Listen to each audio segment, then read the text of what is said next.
They called it Elandra. Not the biggest city, not the richest. But it was alive, with bells and markets and songs that drifted through the alleys like perfume.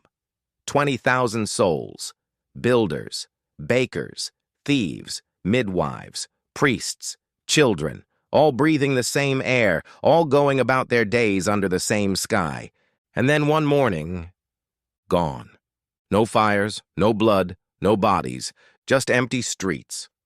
Cold meals on wooden plates. Half-written letters. A candle still burning in the chapel. Not a scream, not a note, not a trace. 20,000 people. Vanished overnight, and nobody has ever figured out why. The official report called it a mass evacuation due to plague threat. But if that was true, why didn't they take anything with them? Why were there still loaves in ovens, chickens in cages, coins sitting in unlocked drawers? And why did every horse, cart, and carriage remain exactly where it had been? People don't flee for their lives without making noise, or tracks. But in Elandra, the ground stayed clean, not a footprint. Only silence, the kind that gets into your teeth, the kind that stays in your lungs. I wasn't there the night it happened, but I know someone who was. Her name was Roan. She was 12. And for whatever reason, she was the only one who didn't vanish. They found her 3 days later, curled up under the stairs of a watchtower, eyes wide open, not blinking, covered in dust, hands trembling like she was still hearing something no one else could hear. She didn't speak for 2 months. Then, one night, she sat up in the healer's tent and said, "It wasn't loud. That's the part I can't stop thinking about. It should have been loud." They asked her what she meant. She didn't answer, just stared at the wall and whispered, "He came walking." They thought she meant a soldier, a thief, a madman. But she didn't mean a man. She meant something else. Roan was taken to the capital, questioned by scribes, studied by priests, watched by doctors with eyes like needles. They never got much from her, just fragments. He was tall, but not tall like people. Tall like trees that bend when you don't look. He didn't open doors. Doors opened for him. I think the birds knew. They were gone before sunset. The sky changed. Not the stars, the sky. She never drew pictures, never pointed on a map. But one night she said something that chilled the room. He didn't take them, he made them leave. After that, they stopped asking questions, and they stopped letting her walk outside alone. Years passed. The city was declared a lost site.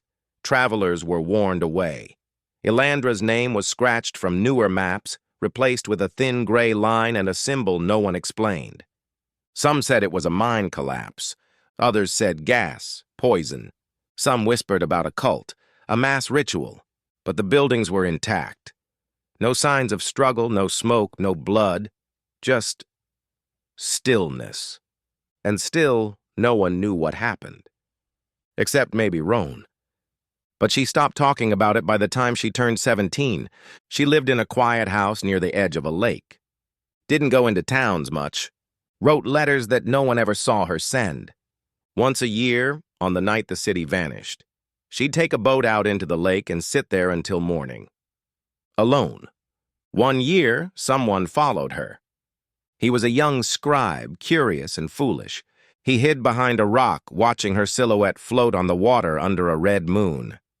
And just before sunrise, he swore he heard her say, "I forgive you, but you can't have me." Then the water rippled, even though the wind hadn't moved. He never followed her again. By the time Roan died, the world had changed. People stopped caring about Elandra. The story was old, unsolved, buried. But I never forgot it, because I was that scribe, and I saw the way her hands shook even after decades. I saw the letters she never sent. I read one of them once by accident. It said, "They say silence is peaceful, but they've never heard the kind that watches." And I don't know what she meant by that, but I do know this. The city didn't just disappear.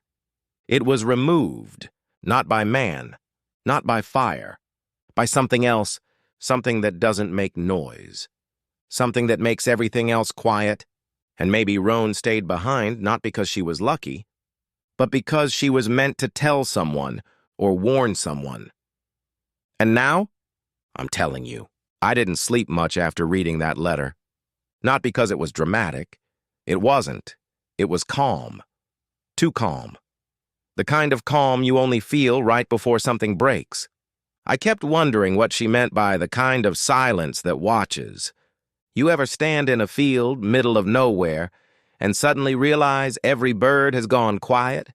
No wind, no rustling, just stillness? That's what her words reminded me of, except it wasn't a field. It was a city. 20,000 people, all gone. No fire, no shouting, no bodies, just a sudden, permanent pause. And she was the only one left to remember. So I did what a fool does when he can't let go. I went to Elandra. They say it's cursed.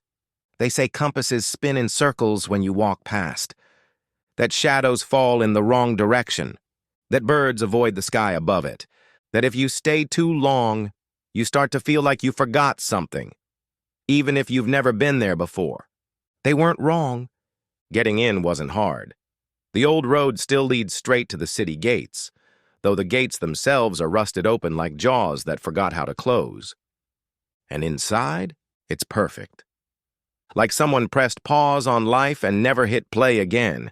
Chairs still at dinner tables, boots by doorsteps, a cup sitting in the middle of a street, filled halfway with rainwater that somehow never evaporates.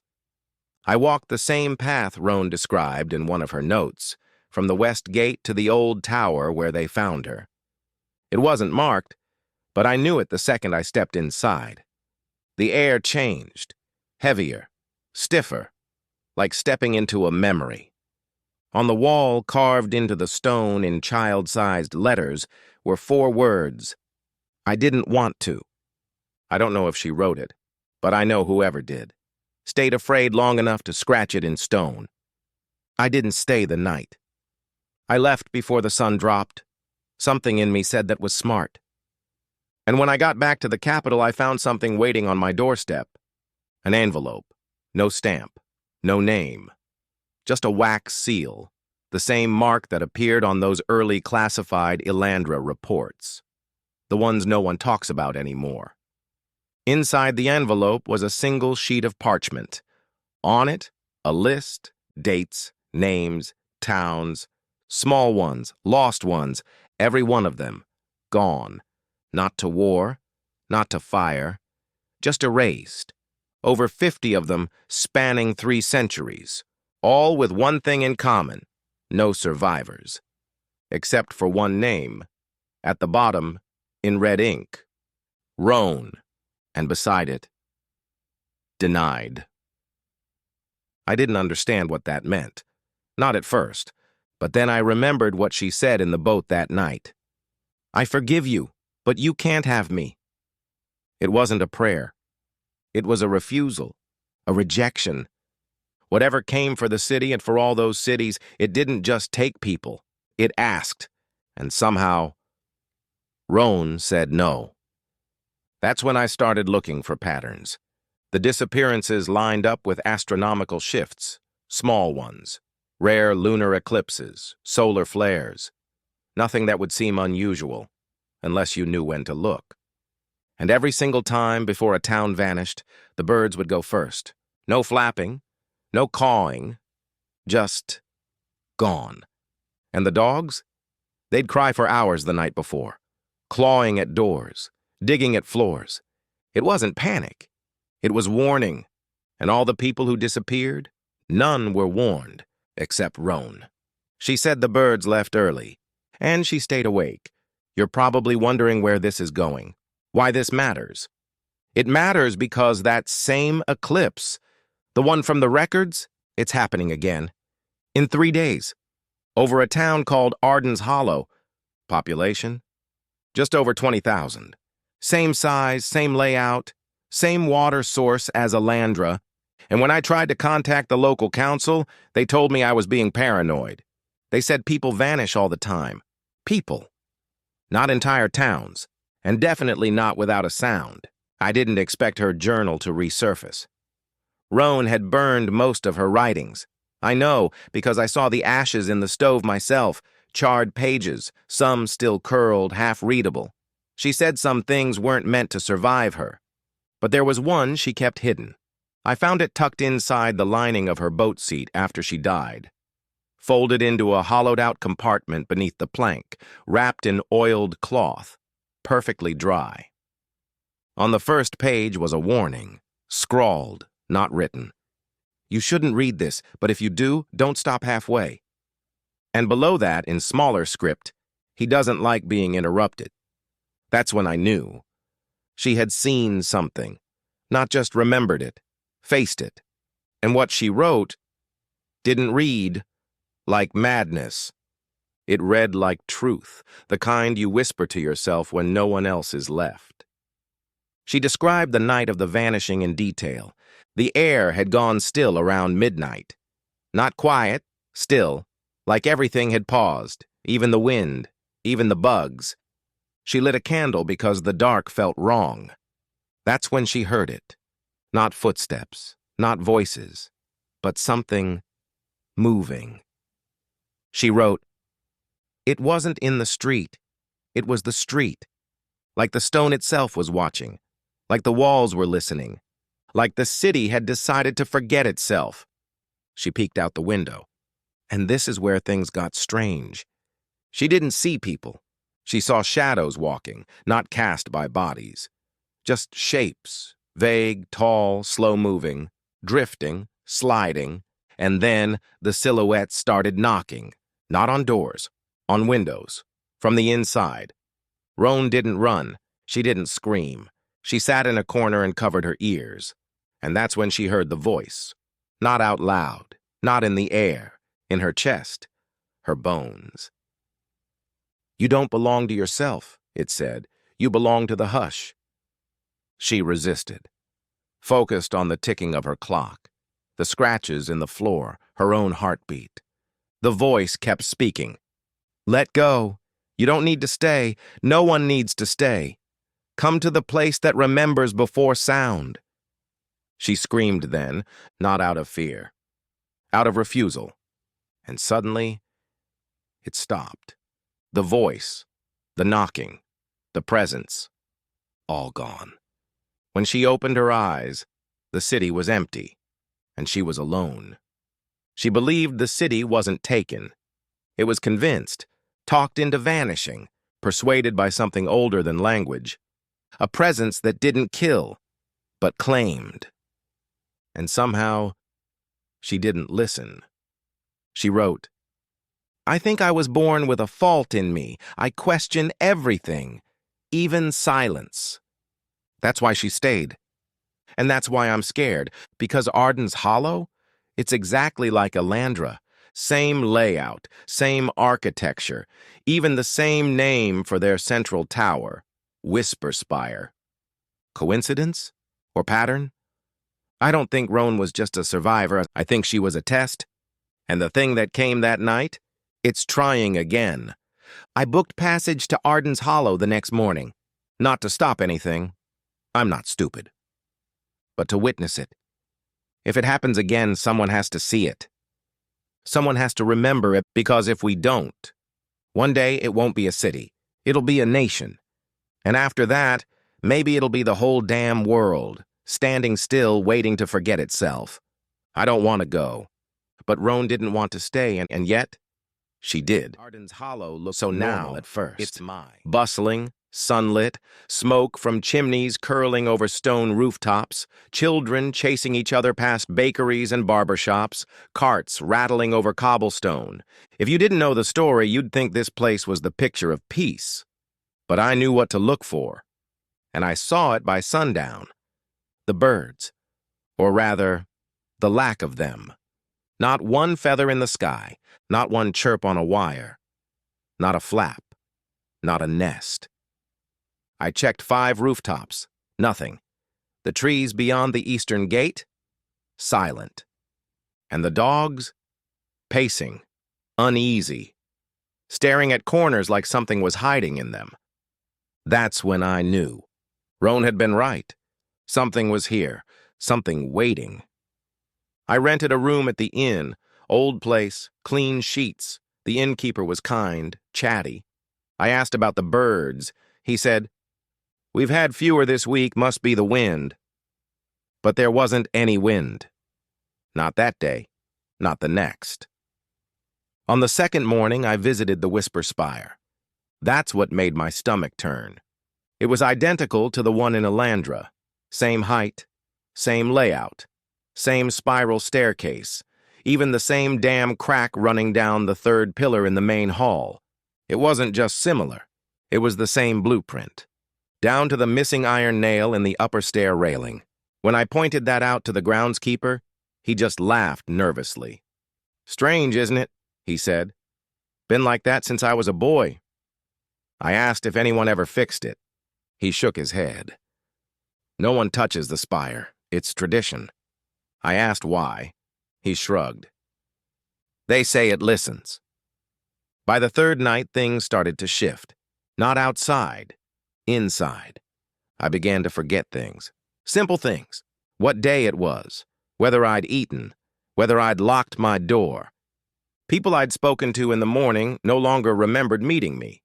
Shopkeepers called me by different names. One woman said, "Nice to see you again," even though I was sure we'd never met. Another asked why I looked so tired.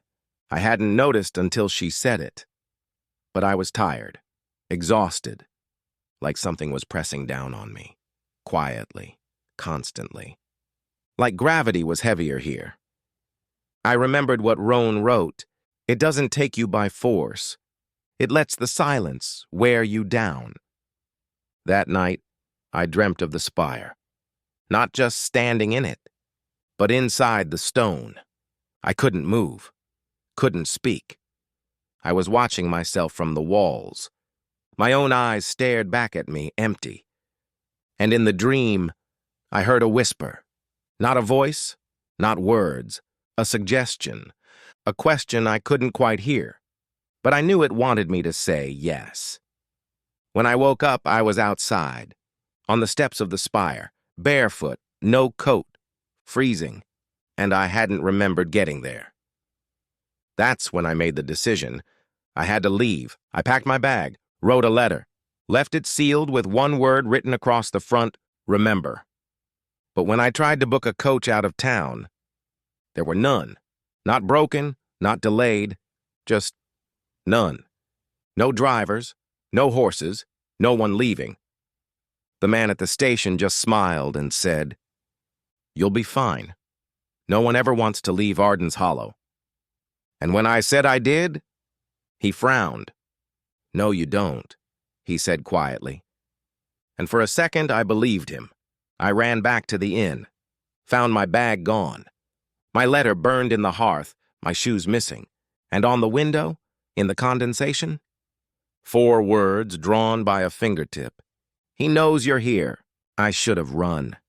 Even barefoot, even through snow or mud or whatever the hollow had waiting outside its limits.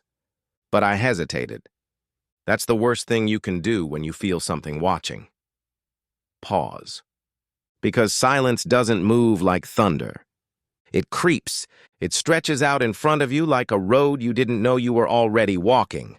And once you hesitate, you're already on it. I spent that night locked in the cellar behind the inn's pantry. The old woman who cooked the bread let me stay, didn't ask why. Didn't flinch when I said I needed a place with thick walls and no windows. She just handed me a candle and said, "You won't stop him. But you can say no. Some can. Not many." Then she shut the door and turned the bolt. She knew. She'd known all along. I lit the candle. I stayed awake. I counted every tick in the wood, every creak, every drip, and at some point, I can't say when, the sound stopped. Not like when you cover your ears. Like the world just opted out. Even the air felt still. Like breath was something borrowed and almost due. And in that stillness, I felt it, not heard, felt a presence. Tall, wide, endless. Like standing under the sea or under the sky. A pressure that made my joints ache and my heart slow, like it didn't want to keep going. Then, the voice. Not words, just intent. Like someone asking a question without speaking. It filled the room. It filled me. Will you come with them? I didn't speak, didn't move. Just focused on the flame, tiny, flickering, almost nothing, but alive. Will you come? It didn't repeat it louder, just steadier, more certain, like it was reminding me that I already had. I clutched the candle, and I whispered, like Roan had once written, I do not belong to you.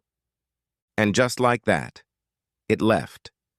Not like a door slamming, like someone never having been there. The air came back, the sound, the pain in my knees from crouching too long. I was still shaking, but I was still me. By sunrise, the city was wrong. People were walking, yes, but not all of them were right. Movements too fluid, heads turning too slow, smiles that stayed too long. Something had been accepted, not by everyone, but by enough. The butcher smiled at me and said, See you tonight. But I hadn't told him my name. The children in the street stopped playing the moment I walked past. Every window was open, but no one was inside. And I realized something Roan must have understood too late. The city didn't vanish all at once. It was a folding, a slow, quiet agreement. I reached the chapel steps before I saw her. The cook, the old woman from the pantry. She was sitting facing the sunrise, arms folded, eyes open, glassy. I called her name. She didn't move, and she wasn't dead, but she wasn't here. And beside her, carved into the stone with a nail or knife, He will have the rest. I didn't wait for night. I ran. I didn't take the road. I didn't stop for food. I ran until the trees bent the other way, until birds returned to branches, until dogs barked again, until I felt alone instead of watched. It took 6 hours to find the river town where I sit writing this now. People don't believe me. Some laugh. Some nod, like they've heard parts before but never like this. One man, a farmer, offered me tea. Said his grandmother had told him stories about towns that got too quiet. He said they were old myths. I said they weren't myths. They were warnings. Now I'm writing everything I can remember, every detail, every date, because Arden's Hollow is still on the map. But for how long? That candle saved me. The whisper almost took me. And the city? I don't think it's gone yet. But soon it will be.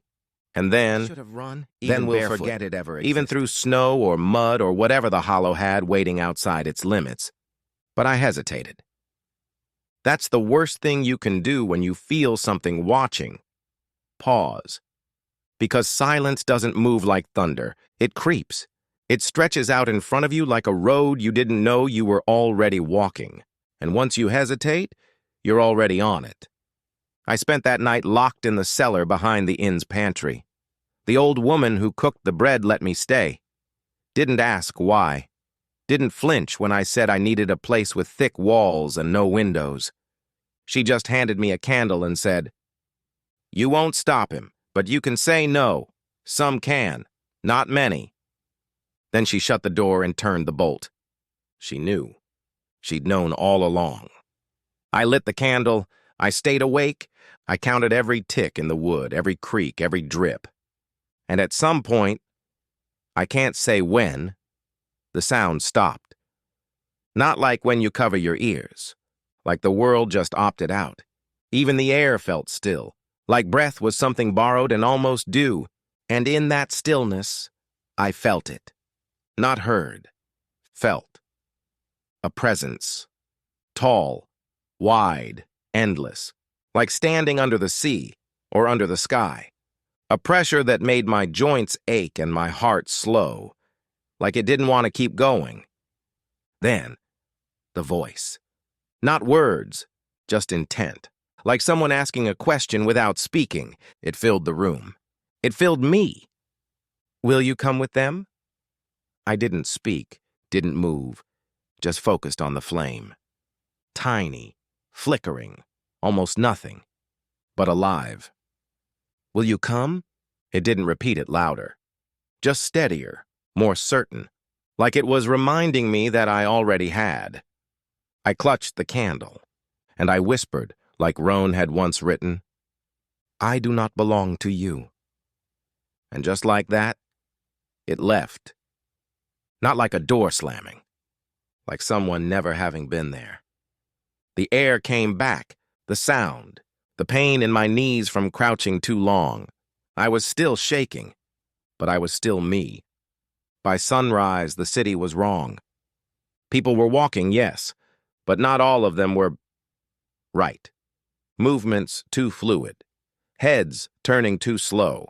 Smiles that stayed too long. Something had been accepted. Not by everyone, but by enough.